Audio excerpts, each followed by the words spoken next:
whether the Indian government or the state, as a supposedly democratic state, really complies with all of these declarations, all of these stipulations in these varied, the basic tenets of a democracy, at least guarantee that as the most fundamental right. मुझे भी watch करेगा, शायद ये भी होने वाला है. Not just those from urban areas who are languishing in our jails. अगर report data देखा जाए तो the largest population that inhabit the jails and prisons in India come from Adivasi and Dalit backgrounds. And what is their crime? The crime is simply of asserting their democratic right to life. Who is a political prisoner? What makes someone a political prisoner? And it is important for us to constantly remember that just someone who has been incarcerated for their political ideology or for their political beliefs is defined very rudimentarily as a political prisoner. And seen from that context, we have ad nauseum repeated or talked about a lot of international covenants, चाहे वो International Covenant on Economic, Social and Political Rights हो, International Covenant on Civil and Political Rights. So इन सारे covenants में UNHRC के सारे covenants में ये already enshrine किया गया है कि a political prisoner must be guaranteed and given all the rights that a human being is entitled to, right? Be it the right to a dignified life, be it the right to medical support, be it the right to practice their beliefs, be it the right to practice their religion, be it the right to also live a dignified life. Now, within the clause, the UNHRC, within the Covenant Clause, it is also mentioned that all democratic governments and institutions must also constantly strive to do away with certain kinds of very draconian measures, such as solitary confinement. Now, we live in a country where these issues are seldom talked about, where the dignity of a political prisoner is seldom seen as a relevant topic of discussion, where a political prisoner is more often than not seen as lesser than, I don't know, in today's day and age it's incorrect perhaps to even use the term beast, but the extent to which someone is dehumanized, the extent to which a political prisoner is dehumanized is so baffling and disturbing that हमारे consciousness में ही ये घुस गया है कि why should we even talk about them? Why should we even talk about their rights? What is the need to guarantee rights to such people? Now, it's also important then for us to go back to certain fundamental questions about whether the Indian government or the state, as a supposedly democratic state, really complies with all of these declarations, all of these stipulations in these varied covenants or in these varied rights enshrined within the UN. Now, the Indian government has flouted all of these rights that are guaranteed to a political prisoner, right? Beginning from the right to proper medical support and medical aid to the right to live and assert their dignity from that to the right to a dignified life. Now, that said, what is still happening is that most of our discourse is still within the realm of legal rights, legal ratification, and within the realm of the rule of law.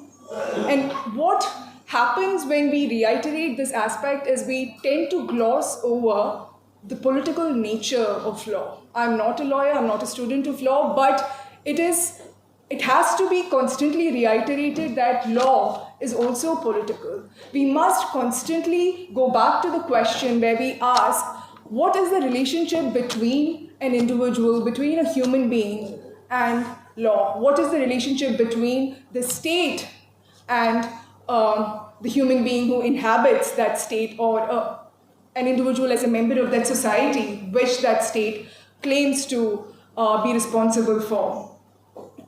So it has sort of become accepted, and it has become the norm to think of ourselves, and I think all of us have at some point internalized this today, to think of ourselves as de facto an enemy of the state. That is the fundamental premise with which we begin.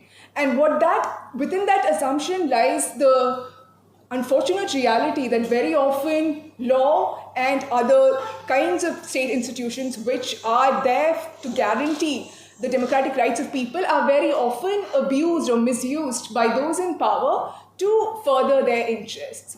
और it is important कि हमको एक fundamental level पे और even हमारे regular discourse में इस वाले रिलेशनशिप को प्रॉब्लमेटाइज करना है कि why should the state be given that complete authority and the right to use the law as and when it wishes to do so. इसमें coming back to the point about the political nature of law, it is important for us to, and I feel that I would like to quote one statement by Professor R.S. Rao in from his essay titled Rights to Perspectives, where he brings attention to the fact that we very often in our present system, we very often tend to think that rights determine how we should live our life. But that shouldn't be the case, right? A human being should be given the right to decide what democratic rights are. A human being has, I shouldn't be using the term right, but a human being has to decide how and what should guarantee or what should determine how they live, right? The human being decides rights and it's not the other way around. But very often, and in fact, हमारे discourse में ये आ गया है कि ये right है, anything that is beyond this right is illegal. ये illegality के discourse में we have prevented ourselves from thinking about justice. We have sort of become complicit in varying acts where justice is so trampled upon ad nauseum. And ये वाली चीज़, I mean, it's not just Professor R.S. Rao का बात. Ambedkar has also reiterated this जब वो Constitution का भी drafting के बाद भी ये point आया था कि we should not limit ourselves to this logic of constitutionality of law or unconstitutionality of law. Ultimately, the law or the Constitution is supposedly for the well-being of the people. And if that law and if that Constitution tends to or goes against the well-being of the people, then don't the people have the right to at least question that law? Shouldn't the basic tenets of a democracy at least guarantee that as the most fundamental right? And यहाँ पे, which brings me to my next point, कि हम हर बात पे in our slogans we've been reiterating कि we have reached a point where dissent is criminalized. Criminalization of dissent के against हम बात कर रहे हैं, उसके against हम नारे लगा रहे हैं. But what is our reality is that it is not simply dissent that is criminalized. It is our very right to life that is criminalized. It is our very democratic existence that is criminalized, wherein it is assumed that all of us have to prove our merit as a citizen to survive or to live in this land. Abhi jo pura CA, NRC ke, the process has also started. So it is all simply being reiterated in various forms by the state. तो हमको जहाँ जहाँ possible है ये discourse को और strengthen करने की ज़रूरत है कि we have to also open this logic and we have to sort of expand the logic beyond that of the rule of law or the rule of the rule of law or the idea of legality and constitutionality.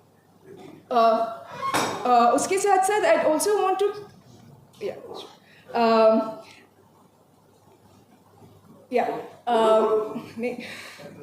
so that said, what I want to reiterate is that जो हम आज भी जो बात कर रहे हैं, we are happy and we are very glad that Hem, Professor Sai Baba and Prashant Rahi and all the other prisoners, all the other Qaidis have been released. But as all of them have mentioned, numerous others are still languishing in jail. चाहे वो academics हो, चाहे वो जो anti-CA protest में जो भी students थे, civil rights activists थे, या फिर भीमा कोरेगांव केस में के नाम पे भी जिन लोगों को भी अरेस्ट किया है वो अभी भी they are languishing. एंड कल भी प्रोफेसर सोमा सेन के बारे में ये रिपोर्टिंग आया था कि there is hardly any sort of viable reasonable evidence against her, despite that her hearing is being scuttled. So जब हम बात कर रहे हैं the right, the demand for the release of political prisoners and the wrongful incarceration of political prisoners, it is also important for us to remember that this state of incarceration and wrongful incarceration is not limited solely to the period when they are in jail.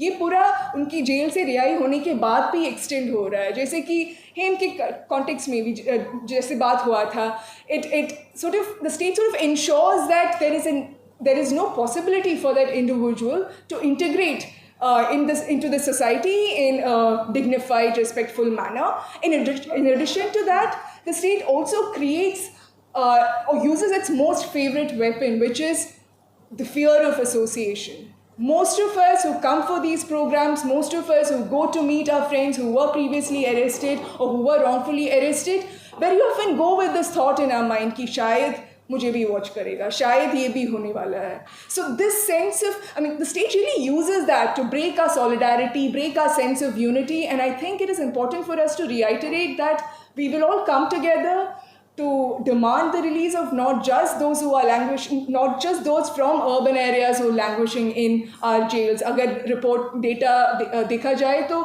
the largest population that inhabit the jails and prisons in India come from Adivasi and Dalit backgrounds. And what is their crime? The crime is simply of asserting their democratic right to life, their democratic right to question everything that they deem is wrongful, their democratic right to assert their fight for life or to speak against displacement. Agar ye criminalize ho raha hai, to it is not just dissent that is criminalized. It's not simply a matter of dissent. It is a matter of asserting our right to life.